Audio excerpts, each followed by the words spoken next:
Friedrich Nietzsche. Even the really depressing guys, I think Yeah, he why Nietzsche? Why is he Nietzsche the top was of your so list? poetic and powerful, he was beautiful. I'm just going to say it. The way he wrote was beautiful. And same thing can be said for Oscar Wilde, although there was so much danger and I want to say even ugliness in his writing. And in Nietzsche's writing too. He was very strong. He would not go easy.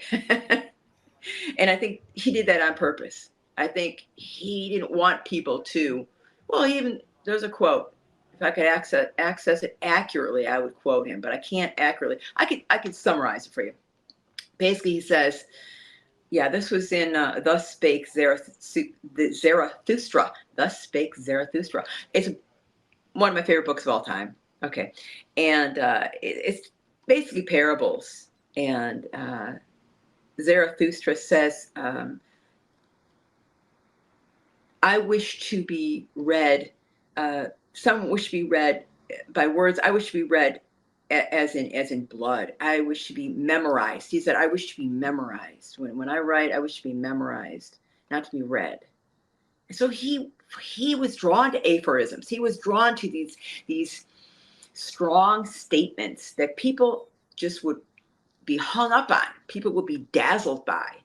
And it could be a superficial way, or it could be a very deep way, very basic, a way that shakes you to your core. And well, that's how he affected me. So, but yeah, I'm influenced by people like that. People have statements to say. People who statements to make. People who don't necessarily want to be loved by everyone, but they want to be recognized and heard. I think to be heard.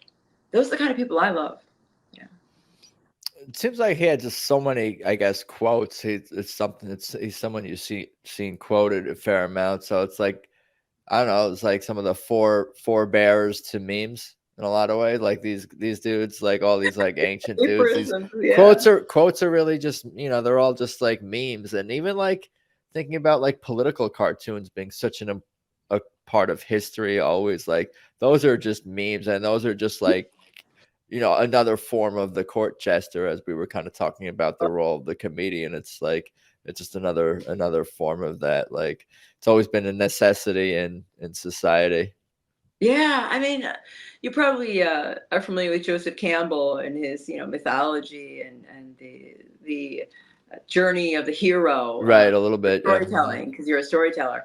Um, it's really so true, and that's why I love to study mythology, because when you get into what really makes most civilizations, um, what makes people take heed of stories is that they follow a certain, I don't want to say pattern because it sounds like it's rote. It sounds like it's predictable. And sometimes it is. But this is what resonates with people. That's why I think here's a concept for you, Adam. I feel that a catchy song, there's something about a catchy song that really makes it sacred, that gives us a sacredness because it resonates with people. What makes it stick in your mind is that there's a truth to it. And I'm not saying all catchy songs are great or all songs should be catchy.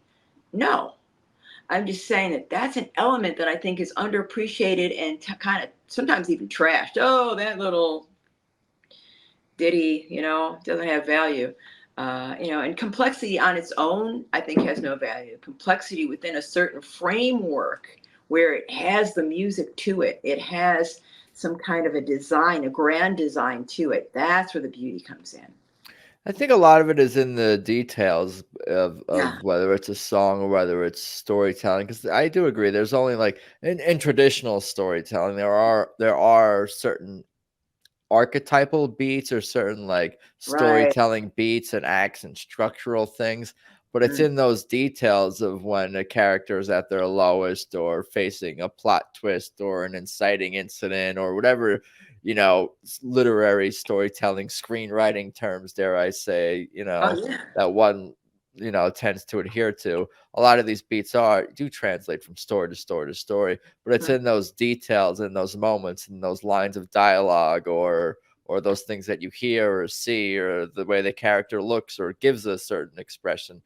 And in the music and whatever the delivery, it's like all the little Oh, yeah. details. I think that's what what gives it the color. Yeah, we know that we're going to introduce a world, and then something's going to happen, and they're going to be in the act one, and then there's going to be a midpoint, and then there's going to be some sort of downfall, and a client. Like these are like, it's not that we're it's the details which make us really, I think, remember art. Right. It beats music. Like, yeah, there's only a finite amount of chords, and there's been a million progressions that are D, C, G, but it's the way Tom Petty said a particular line on a particular song that makes it a hit, and makes, separates him. His tone is unique. Yeah. Just thinking The in terms of nuance. music. Yeah, definitely. It's the nuance. And I think the passion has to live behind the nuance in order to give it meaning.